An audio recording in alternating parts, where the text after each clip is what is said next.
them fired up and get them to the staging lanes, baby, because 8th Mile Apparel is now carrying Glowing Bracket Racing merch. Hats, t-shirts, hoodies, and much more can be yours today by visiting 8thmileapparel.com. We appreciate each and every one of you guys supporting the Glowing Bracket Racing YouTube and Facebook pages.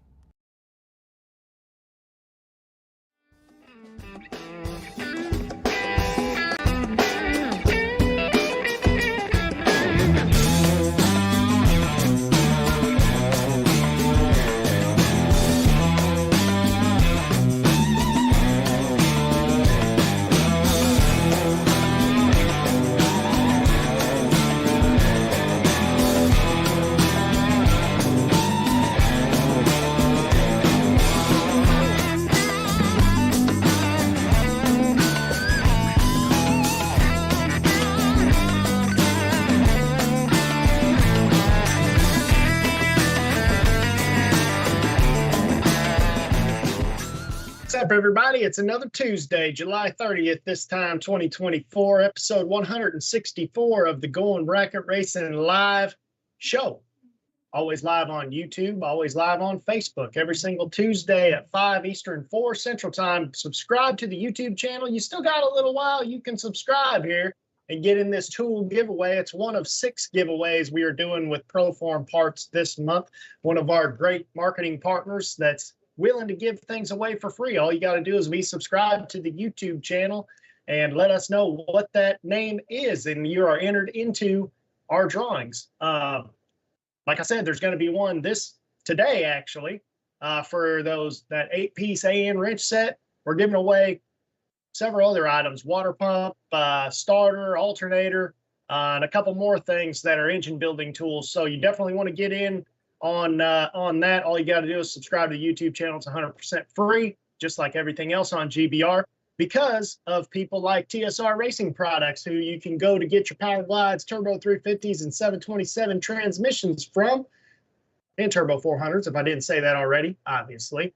BRG 3D printed parts, anything you need, Brian Garrett prints it up for you over there. You got any kind of custom parts that you made out of sheet metal, something like that, but you want something a little fancier, send it over to Brian Garrett in a box, and he'll use the latest CAD software, get that all printed up for you, put it on your race car, save you some weight on anything that you got a little bit heavy on there too.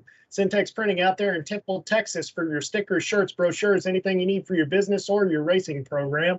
Call them out there at Syntex Printing. Driven Racing Oil, you guys have been seeing what we've been saying the entire time, which is Driven Racing Oil is the best racing oil you can get, especially for those methanol burning engines. Check out the Speed Clean also. Put that on those old trailers, man. You can put that on there. If it goes on like glass cleaner, a foaming glass cleaner, essentially. Wipe it off, spray it behind your wheels so you can get some of that rubber off there for you door car guys, dragster guys. Works great on your headers. And also, they sell all kinds of other petroleum products over there. And don't forget to use the code GBR10. Get yourself 10% off your order. Proform Parts, I told you a little bit about them already. They are getting ready to do all these giveaways with us. 6 total, 5 more giveaways to go after today. So visit proformparts.com and you can see exactly what I'm talking about and exactly what everything's supposed to cost you, but you get it for free by subscribing to the Glowing Bracket Racing YouTube channel. Crew Chief Pro software. If you can't get that dial-in figured out, go to crewchiefpro.com and get you some Crew Chief Pro software. Put your weather data in there and get Don Higgins to give you a little bit of an idea what you're about to run in these next rounds, because when it's a practice tree race, you might need to not only be on the tree, you can't really be helped with that, but you can be helped on the other end if you want to hold it to the wood the entire way. And of course, 8thmileapparel.com, get you some of these hats, get you some of these shirts. And not just these shirts, we got all kinds of shirts over there. We got some shirts that allude to the no box domination, which we're going to talk to a little bit later in this show. And George, that's about all I got to say at the beginning of the show anyway. So let's give you a chance to talk. I got nothing to talk about. No, I'm just kidding. What's going on? Another Tuesday, Casey. It's getting hot out here in Texas. I think the next foreseeable future, as best as I can put it, is going to be in the triple digits out here in good old Texas. And shout out to everybody getting out and racing last week out there at Texas Motorplex. I was unfortunate enough not to get to go to that one, and it looks like there's another race this weekend at the Motorplex. So good luck to all those going out there. I seen some pretty nice time slips out of old Jimmy Nobles out there. It looked like I saw in his dragster. I'm still waiting to see what that truck going to go, Casey, because I have a feeling it's going to be somewhere probably in the low 530s, if not the 520s. By something, especially by good air time. We all look forward to that October, November-ish range of racing because the air always gets good. But definitely looking forward to seeing some of that action this weekend. Looked like the Twin Tens had a pretty big crowd out there at Mid-State Dragway. So shout out to everybody who went and supported that race. It's a heck of a race, heck of a series. 6 different 10 granders. Too bad I live in Texas. Otherwise, I wouldn't miss not a single one of them. And I'm sure you feel the same, Casey. But shout out to everybody supporting that race and packing that place out, because I heard it was pretty packed out there. So, yeah, man. Also at Jets at the first Jet race, the inaugural race out at Empire Dragway. Talked to Antoine Jett. Sounds like there was a pretty good turnout there too. So these are all good things for our sport, obviously, Casey. Big things coming. I bet I'd love to see what's going to come out of Jet Promotions for next year. May not get another race this year, but I guarantee you see something next year out that way. So, hey, keep watching. Well, we'll break all the news to you as best we can here on GBR Live. That's right, man. Well, obviously, we might as well get straight into it because we saw one of the biggest races of the entire year this weekend. Something that was very highly anticipated. Up there at US 131, I believe it is, up there in Michigan. TV Promotions, $250,000 race. I'm sure most people that are watching this show right now, we're watching that race. We'll run through those results here real quick and kind of get into a little bit of what we're talking about. So Max Mosier takes home the brand new Mullis Dragster, painted by, I believe, Todd's Extreme Paint. They had a little bit of a review on that on some of their social media platforms. PJ North always doing a great job with the social media with TB Promotions. Very, very nice car. Max Mosier takes it home. I don't even know if it was home yet, but it was already posted for sale. So if it hasn't sold already, which I'm sure it has, Max Mosier, I think, had it posted for $51,400, which was a pretty good deal, I feel like, because that paint job's probably $15,000 paint job, if not more, by itself. Braden Bowden, the young gun, takes home the first 50K victory over Cody Height in that extremely nice-looking blue Cutlass. Really nice-looking back half car. Joe Foley, a local boy to me anyway, wins a lot of races out here, wins a lot of rounds out here. Believe Doug Foley's brother wins the 250K over, which we're getting into here a little bit later, no boxer, Drew Buckner, in the Orange Camaro in the finals. Canadian also coming down from Canada and taking home a little bit of that money. And then, of course, the king of the no boxers as of recent days. If Nick Hastings is not winning, then Lucas Walker's usually the one winning. So wins the 50K Sunday with the in on the window for no box, turning that crosstalk off and over our buddy Corey Galletti, who I believe semifinaled with both entries and ends up running up to himself, runners up to Lucas Walker in the final of the 50K. So I just wanted to review our power rankings, George, because, you and I always talk about these power rankings and how it seems like it works out. I see actually somebody over here in the YouTube chat saying they wish they could bet the pass line with us. Hey, before you do that though, let's actually take our hat off, and I would, but I'm having a horrible hat day today. But TB Promotions, man, bravo on a heck of a job with this event. From the coverage, from Motor Mania, from what looked like one of the smoothest races I think I've ever watched, honestly. Casey, think cars were up and down. I love how you guys are calling gold this and gold that to the lanes and getting them in the lanes in different categories like you do. Guys, if you hadn't raced the TB Promotions event, you might want to put that on your bucket list, honestly, guys. It's definitely a very, very, very strong showing from TB Promotions. Just thought I'd throw that out there, Casey. Let's get off into that power ranking. Yeah, let's get off into our combination here. By the way, T-Bird Racer 460 over here says he's finally getting to catch us live. I've been seeing you commenting on videos, man, so we're glad you got in here to see us live. Yeah, so the way I do the power ranking list is we both make our own individual power rankings without talking to each other, and then I kind of average that out and figure out what we got. So basically, we ended up with a three-way tie of what you and I picked for number one, the way that I had everything averaged. So we had Donovan Williams, Tucker Cancelar, which we picked the wrong Cancelar. Should have picked Josh Cancelar. You picked him. Yeah, I did. Well, I put him below Tucker though, so I failed also. But and then we picked Gage Birch. That was our number one. It was three-way tie for first. The way everything averaged out. Donovan Williams takes it to round 7 of $250,000 race. So I thought we were getting real close on that one. Tucker Kanzler, I didn't really see much of him. I did see Josh down to, in fact, I think Donovan might have taken him out. I'm not sure. In that, Casey, because what was Josh Kanzler driving? I told you on the last show. I told you if I had the skins, I buy that white dragster off them right now. That bad boy is good, super solid race car that Josh was driving. I'm sorry to interrupt you. Absolutely, yeah. I think I saw him go 001 a couple times on the tree and not really back off. I think the round he lost, he was like 8 thou on the tree and 5 thou under. And look, he got the magic trick pulled on him too, and that's all I saw. You know, that was just a magic trick. It was crazy, man. The finish line. I mean, that's the thing. If you can hold the numbers and you can make it look right till the last minute, that's why you do it. Hey, and whoever did it right. Sleight of hand or sleight of dragster front wheels, as Donovan Williams would probably tell you. Right. So, and Gage Birch didn't really make I mean, he did good, but he didn't make a lot of Gage Birch noise that we're used to seeing until the final day. I think he got to like round 7 on Sunday. Second place on our list after the averaging went to Corey Galletti on the GBR Power Rankings list.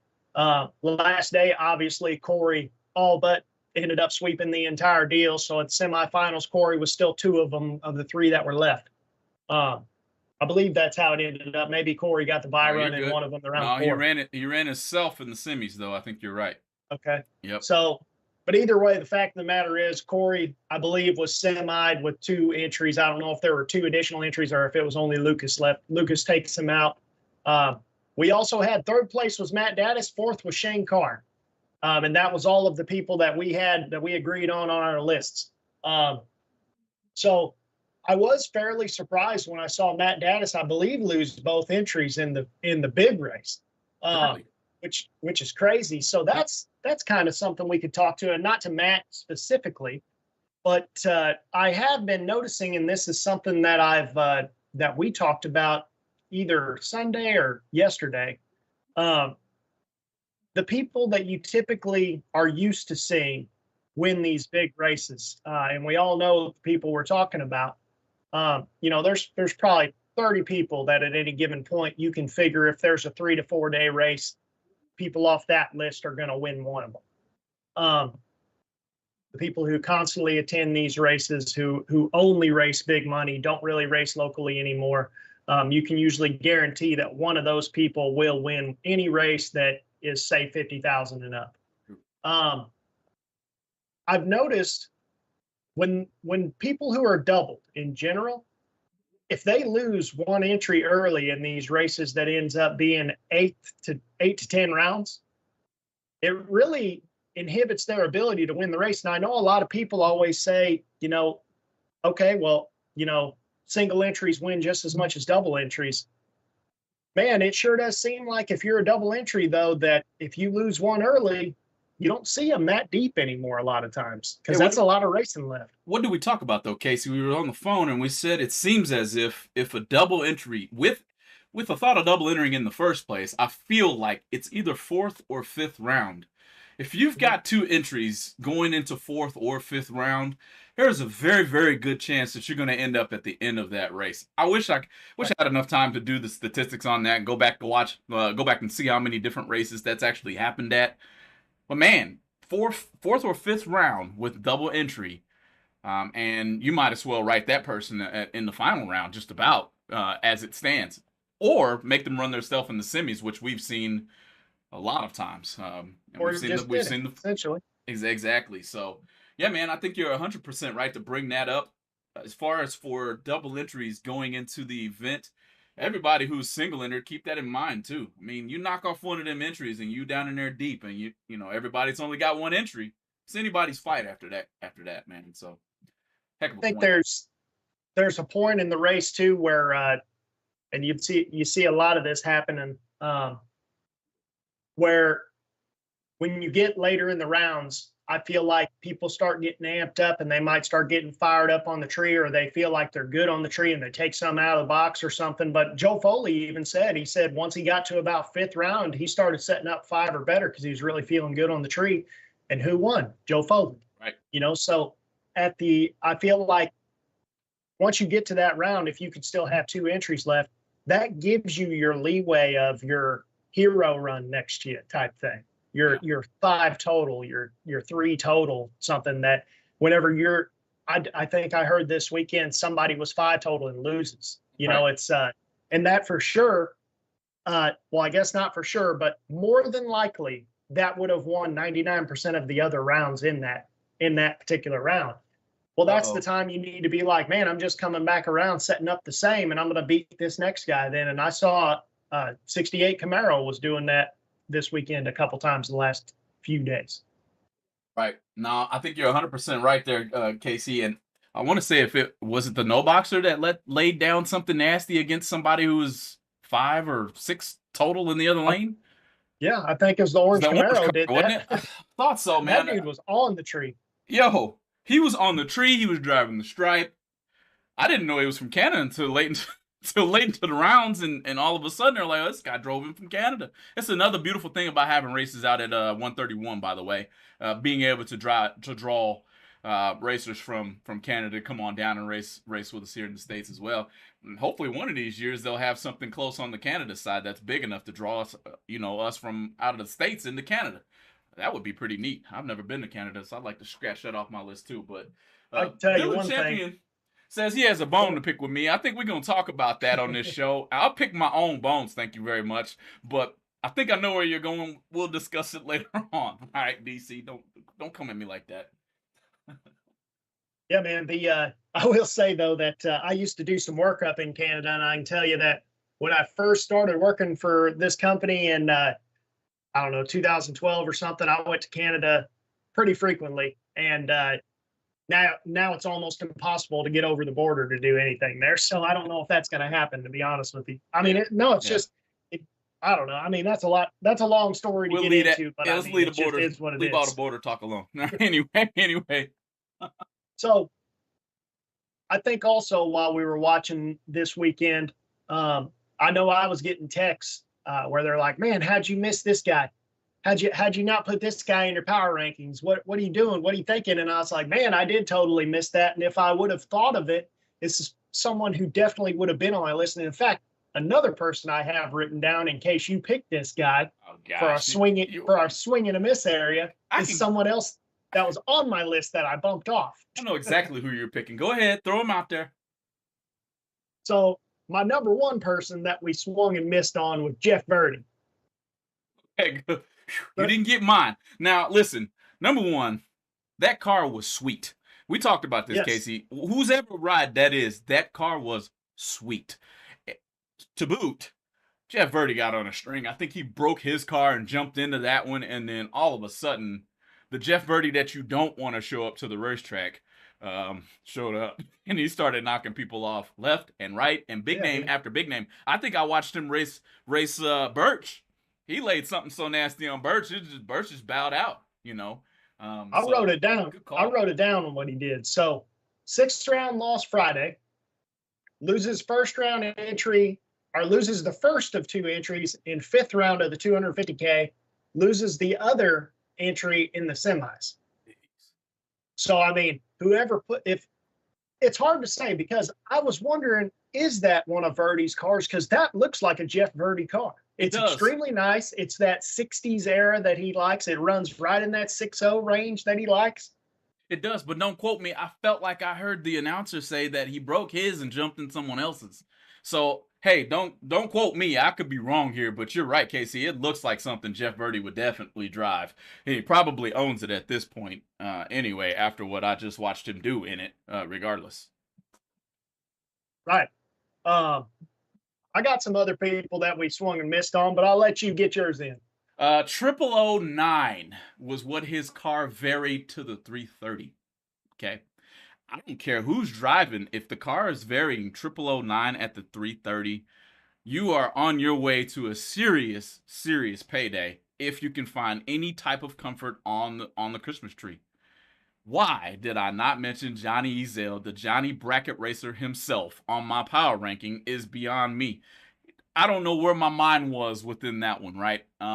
It didn't have anything to do with the fact that he lives in Louisiana and he probably wouldn't be up there racing because I knew he was going, okay? I don't know if he's even ever missed a TB race at that point. But why I didn't have Johnny Ezel in there, I think he ended up winning like the most consistent or kind of an award, maybe $500 worth of an award for his car being so deadly to the 330. 0009 to the 330. That's insanity. Okay, number one. Number two, is he doing that on his own with his own foot? Because that's even nastier. That's it. That's all. I'm done. It's possible, man. I mean, if anybody can do it, it's Johnny. Johnny's one of the best finish line racers there is. Period. Another person that I had. This is someone I had on my list, and I bumped him out and put Shane in his place. Actually, Bulldog Ricky Adkins, man, out on the string. Seventh round lost Friday. Seventh round lost in the $250,000 race. I mean, I remember distinctly what I had even thought of saying if I put him on there, which was high gear only. Ricky Adkins went super deep, I believe, at the Ace race all those days. I think 7th, 8th round, something like that. Yeah, and I knew it. I knew I shouldn't have bumped him out, and I did, and I wish I hadn't. But I thought there for a second he was going to take the 250. I'm going to tell you what. I don't know whether to call him Bulldog or Pitbull after the 330, because after the 330 point, that car is coming hard. I think it's like, what is he running, 580s at 125 or something like that? Yeah, 129 maybe, 128. I mean, it's the case may be, that car is hauling the mail out the back half of the racetrack, and that's why we might have to name him Pitbull. Hey, man, because he'd bite the best out you after that dang 330 mark. I would say that that car, if it ran in low gear, it'd probably go 30s, I would say. So, yeah, it's got something pretty serious in there. But I tell you what, if it's going to run, I think it was running 85, 86 all weekend. So it's he's doing it right. I can tell you that. Somebody that should have been on the list that, to be honest with you, he's a young guy, so there's no really shame in saying that we didn't really hear about him yet. Might be a local racer up there. Brandon Bowden. I'm not 100% certain. Wins Friday's 50K. Yep. Braden wins Friday's 50K, 7th round loss in the $250,000 race. That car was going dead on. Kid was hitting the tree good. Can't be. He's either not very old or he looks really young. I can tell you that. But I saw him in a couple pictures looking at the split of that $250,000 deal, and that dude has earned himself a lot of cash this weekend. I'd have to say I feel like I know that name from back in my Roblox racing days. I hadn't played that game in quite a while, but you might see me back on there before too long. But feel like he was one of the solid racers on that game too. I know it's just a game, guys. It's just a video game, right? But just another way to sharpen your craft. You still got to let go one way or the other. But that's where I knew that name from, Casey. I guarantee it. And he really was on a string. The first night, I think he won it, right? And then the second night, was he on the ladder in the 250 as well?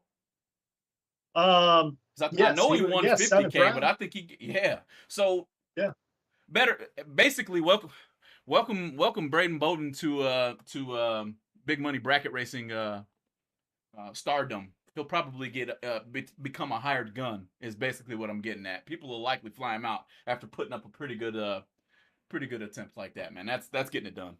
At a big race where there is no gimmies. I'm sorry, we saw some serious racing out there at that event, and I didn't see very many gimmies at all. Oh, definitely not. He earned everything that he was, and that thing was fast too, man. That last run, the run that he lost, wheels up. Yeah, and I think that's naturally aspirated. Right. I mean, it's pretty serious motor in that car. Honorable mention and all this stuff too. Chase McKay. That was the blue 68 Camaro. I believe it was 68, might have been 67 Camaro that you saw going round after round after round. Doubled at round 6 in the $250,000 race. Loses 1 at 6. In the 7th loses the other in the 7th round, I should say. Goes to 6th round on Sunday as well. So that's somebody who deservingly should have been on the list. But the thing I want to really point out, and I don't know if everybody's put this together or not, there is an argument to say JP Schuster had the best weekend out of everybody. And there was an extremely nice Studebaker wagon, maybe it was a Studebaker, might have been a Rambler, or something like that. Anyway, there was a real nice wagon, purple and orange and yellow, and I think JP's a painter, so everything he has is nice. So JP did pretty well himself driving that wagon. He was always like 4th round double, 5th round double, 6th round double. His purple dragster, Sarah took it to 7th round on Sunday in the 50 grander. The car Foley was driving in the $250,000 race, that's JP's dragster. Again, like I said, JP did good himself, above average himself. Don't forget that purple dragster that Jeff Sarah was running. That's the one that Tyler Bohannon won the Great American Guaranteed Million in. So there's a very good chance that JP Schuster, after all the splits with all his drivers and everything, depending on how it all worked out, JP might have actually took home more money than anyone else this weekend from that race. Yeah, that's a good call out too. And I forgot that Sarah was running for him, which is another guy I thought was going to get on a pretty good run there. I'm pretty sure I had him on my list, or you had him on yours, but I can't remember. Either way, another guy that got on a pretty good string there. But Casey, man, we're coming up at that good old commercial break time, man. So we need to get out of here for a quick second and let our marketing partners get a few words. When we come back, I believe we know the winner of the first drawing here, brought to you by Proform, here live on GBR. So when we come back from commercial, we'll give you guys an understanding of who takes home that nice looking AN wrench set. So hang in there, stay tuned, like and share, and we'll see you in just a minute. BRG Motorsports 3D printed racing parts are able to provide you with whatever you desire to enhance your drag racing operation. Items like safety belt magnets, nitrous bottle holders, and even quick release delay box mounts are able to be obtained from BRG Motorsports 3D printed racing parts. Have a look at top selling items such as helmet hooks and steering wheel hooks, which are proven to make it easier to maneuver throughout your race car. You can contact BRG Motorsports 3D printed racing parts at telephone number 765-729-1177.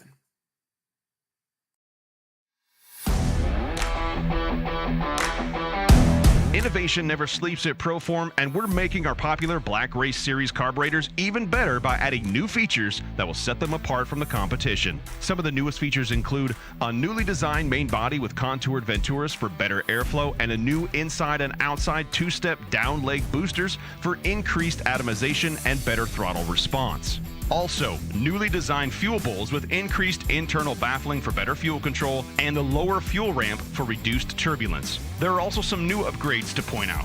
The fuel bowls now both include nitrofill floats, and the throttle base plate now has slab shafts for better airflow. These new features, combined with a fully adjustable high-flow main body with screw-in air bleeds, billet metering blocks, high-performance billet throttle base plate, and aluminum fuel bowls with sight glass windows, makes for a great street strip carburetor that packs a punch.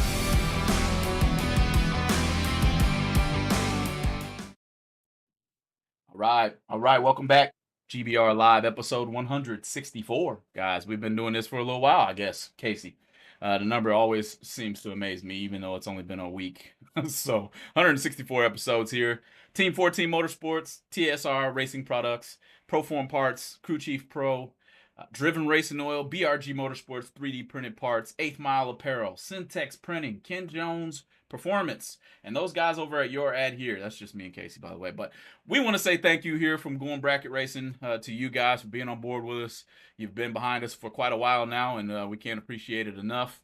To the fans out there, when we call you guys fans, let's call you GBR community, because that's what we are here. Just a big old bracket racing community. Just where we like to come and keep all the, garage talk going in the wintertime and talk about some drag racing while we do it every single Tuesday. Can't thank you guys enough. Anybody listening out there on the podcast form, thanks for listening in. Casey, you know the winner of the first drawing, the AN wrench setting, brought to you by Proform Parts, 1 of 6. Who is it?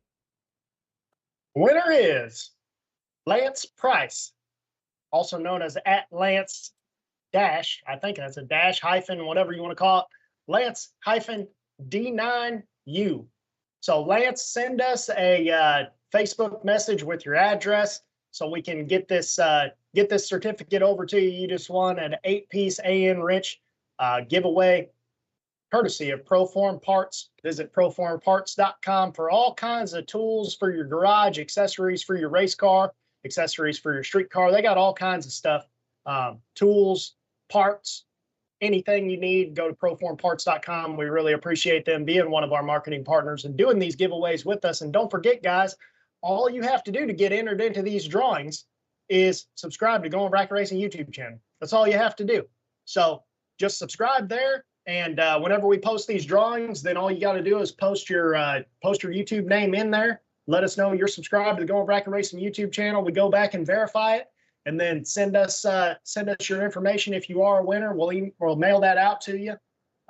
In fact, this is what they look like right here. So we're going to send this over to Lance. What else you got in there, Casey? What we drawing out next anyway? What else you got in that bad boy? Do you just want to go right off the top? Man, See which one's on the top here and just go through the pile? I'll let you be the deciding factor there. You know, we got people watching in here today, probably going to hit that subscribe button. Make sure you're liking and sharing everything too, guys. We'd like to get as many people in here as possible. Proform Parts definitely tapped us on the shoulder about this idea. Let me be honest. This wasn't our idea. Proform said we want to give out to your customers, or should I say to your community. That's how we ended up with these old gift cards in the first place. So definitely, man. That's right, man. There's Aaron Dice here. AD North. He was throwing some haymakers too. I'll tell you what. I don't know if he sold his Malibu or not, but I could have sworn someone else was at least driving it the other day if it wasn't him. And that's amazing that he would have sold that, because in fact, that's the car that does really well at Michigan all the time. That thing went dead on everywhere up there. I think at the 525 or one of those big races, might have been the Million, but I feel like it was him driving it. I thought it was him inside of that Malibu, and I doubt he sold it, but he's watching, so I'm pretty sure he'll let us know here in a second. What'd you find in that bag of goodies there? What's next? We got a water pump. We got a water pump. We got a. I want to give the engine building tools away. I feel like in engine building season. You know, I got you. So let's give the water pump away next. So do the water pump? Next thing we'll give away will be the giveaway of a free to all the subscribers on the YouTube channel. As far as entry goes, water pump. If you have a big block Ford, they'll give you one for a big block Ford. If you got a small block Chevy, they'll give you one for a small block Chevy, et cetera, et cetera. So electric water pump, we're giving that away next. So subscribe to the YouTube channel. Follow Going Bracket Racing, and we'll draw that at the end of next month, this time next month. So you got plenty of time to get in, no excuses. So, George, that being said, we got to talk about the no boxers, man, because we got into it a little bit last week talking about it, and I said I wanted to kind of do it on its own time so that way we could have a little bit more time to talk about this. But as far as the no boxers go, Drew Buckner, the Canadian, in the orange Camaro, comes out of the no box category, goes to the finals. 003, 12 thou under in the final, a $250,000 race. Lucas Walker, we all know about Lucas Walker, has the big N on it in the winner's circle picture of the 50 grander on Sunday. 002 dead 9 off the foot. So basically what I want to say is that I'm not too certain that if you are a above average no boxer, that at these big money races where the no box falls into the box field, that you're not better off. And the reason I think that is, number one, there's almost always a no box bonus. So you win a small race inside of a big race. 5 Gs. Right.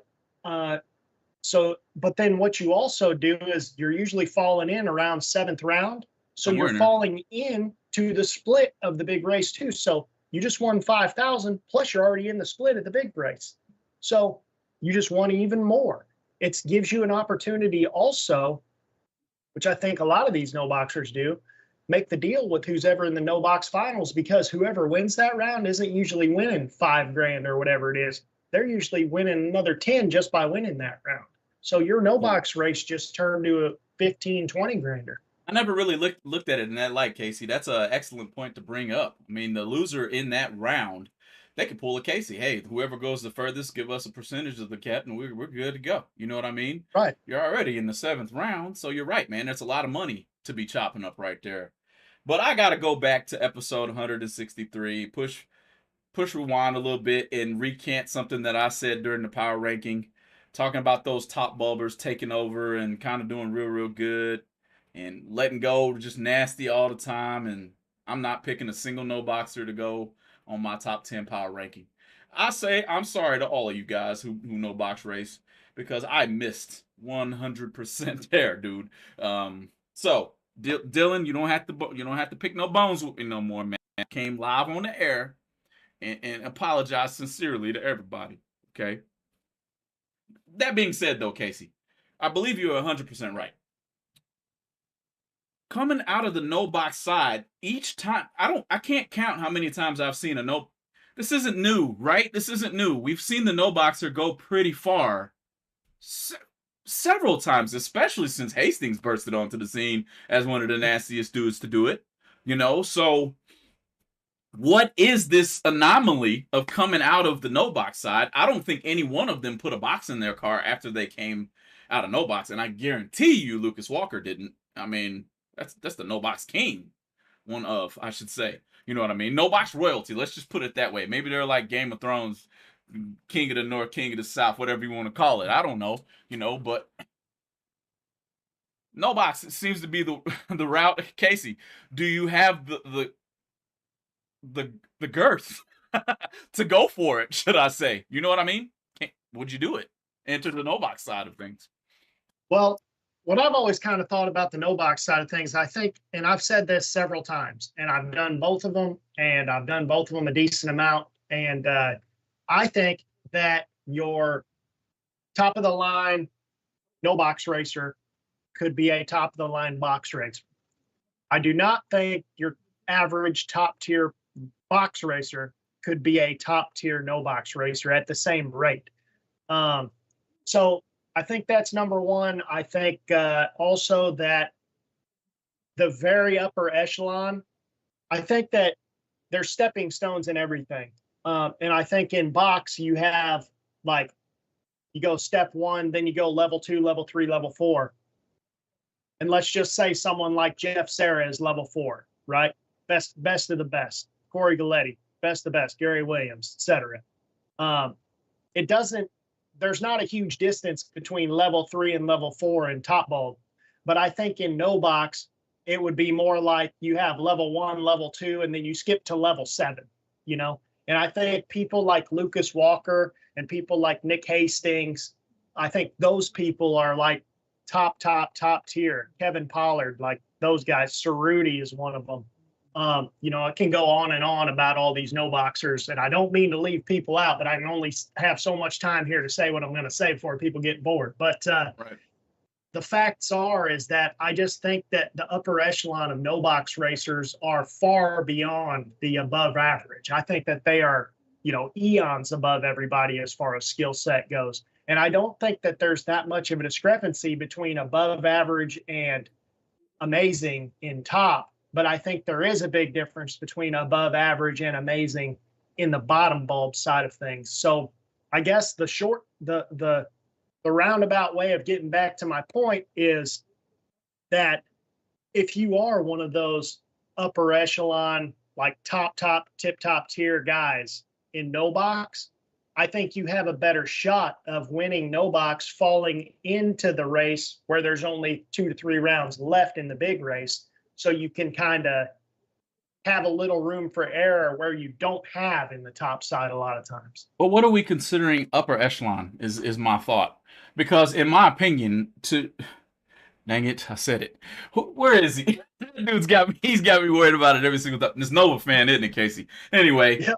The way I see it, if you can let go consistently 20 or better, in my opinion, in a no box car, you should be considered upper echelon. Would you think? I don't know, man. I would say above average, yes. Upper echelon, I would say, for example, like I said, Lucas Walker, 002, dead 9. Drew Buckner, 003. I mean, that's where it's at. That's where your difference is, because I think a lot of people in no box side, in my mind, are trying to beat, like, if you're 15 or better, you should win that round. But you have people like Lucas Walker and Drew Buckner and, Nick Hastings and these guys, Donnie Hagar, that can sit here and let go off the foot, and they've got it figured out to the point where they're setting up 5 off the foot.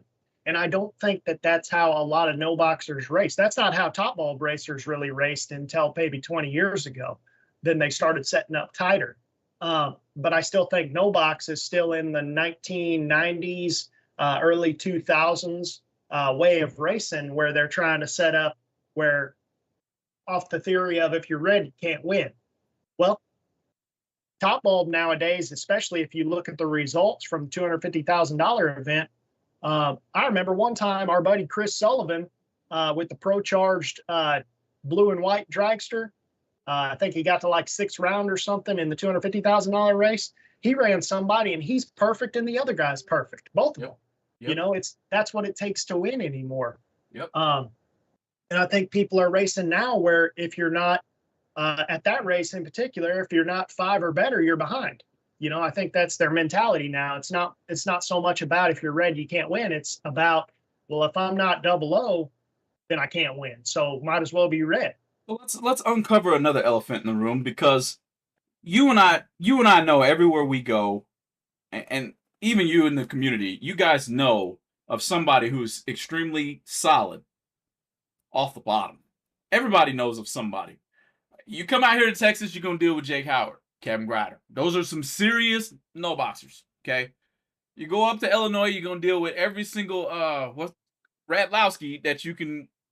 If you try to say the name, they done beat you already. That's how good they are off the bottom.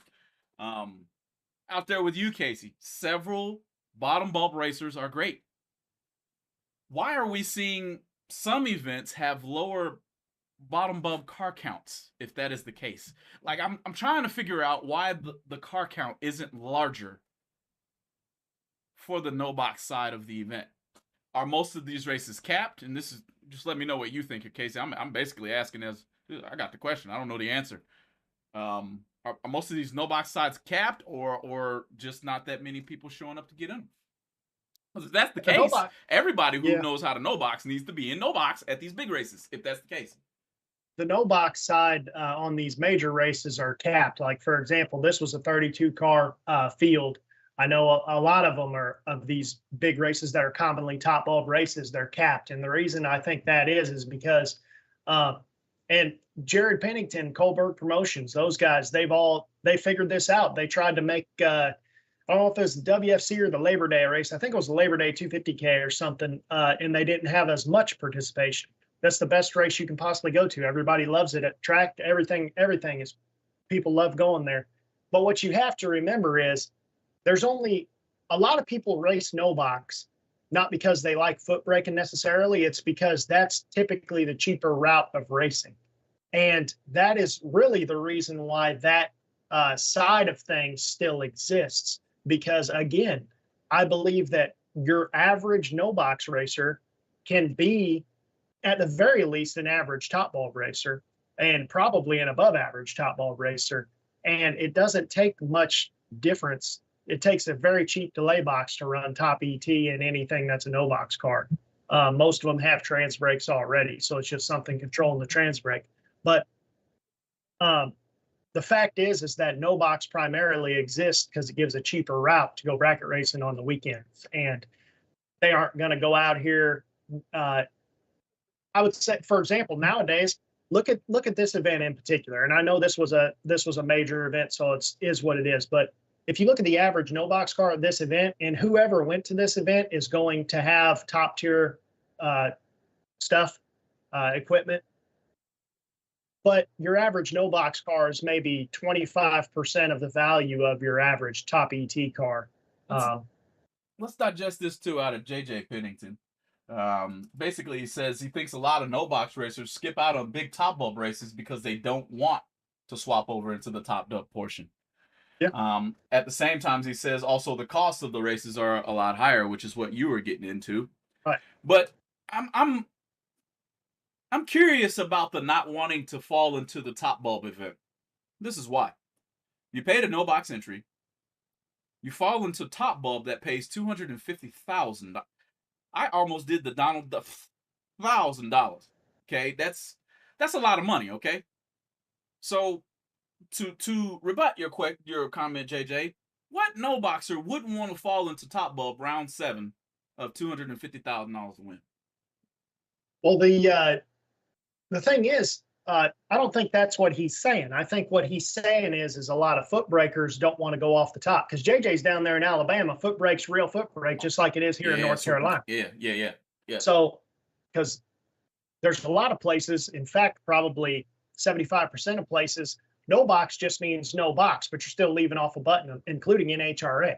So that's the thing that I think, first of all, I've said this a million times, bottom bulb should be foot brake. And if you have a button, it should be on the top.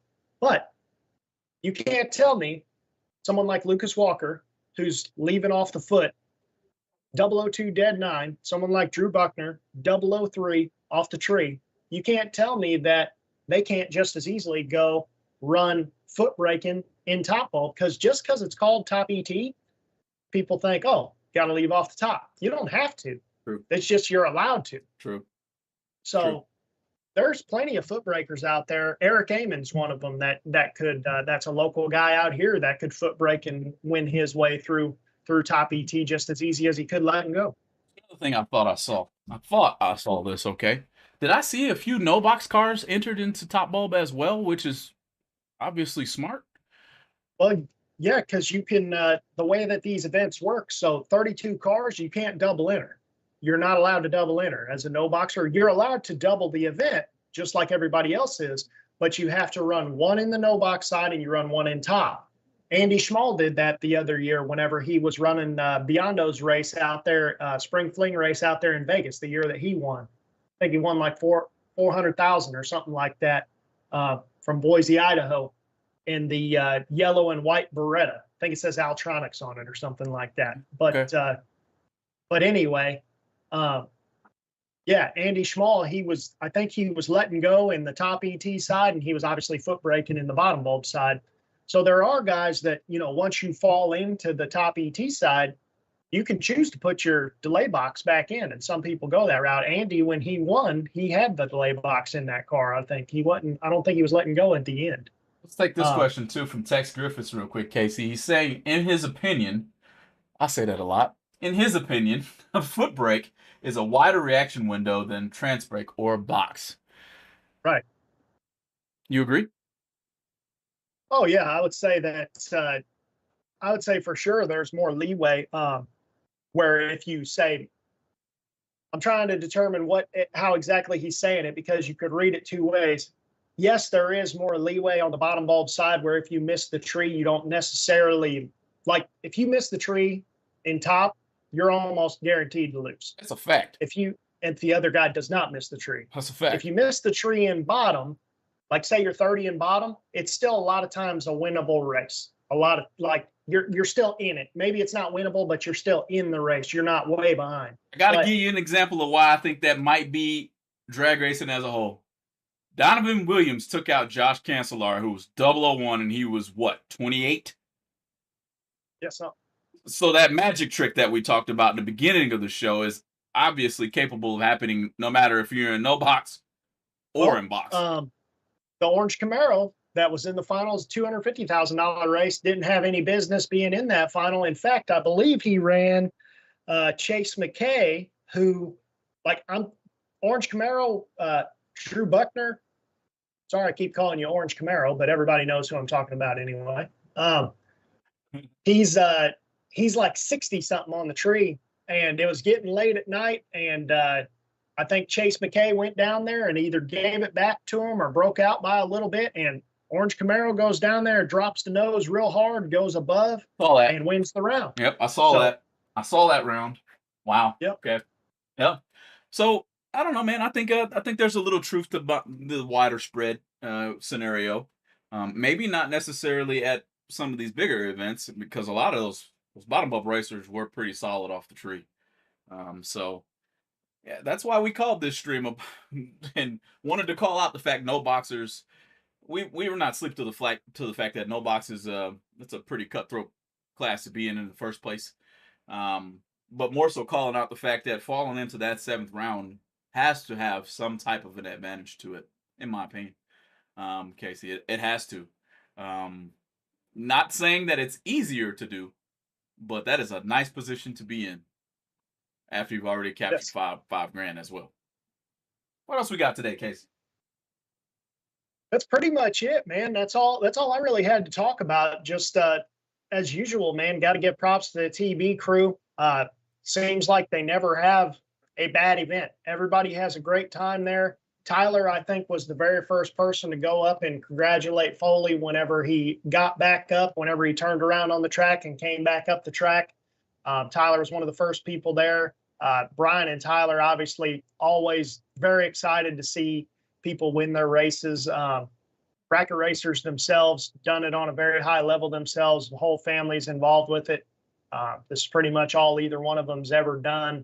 So it's no wonder that TV Promotions never has a flop, because people clearly love going there. They put on these great races. They own Verge now. I'm excited to see what happens with that. So yeah, man, there's a reason why Brian and Tyler seem like they're on here at least once or twice a year. We like talking to them, and everybody likes hearing from them because they always have some new ideas. Yeah, and they're always there. They bring out a pretty good point of what we need in our sport. Change it up a little bit, flip it around a little bit. Let's try having a race this way. Well, let's do it this way this time.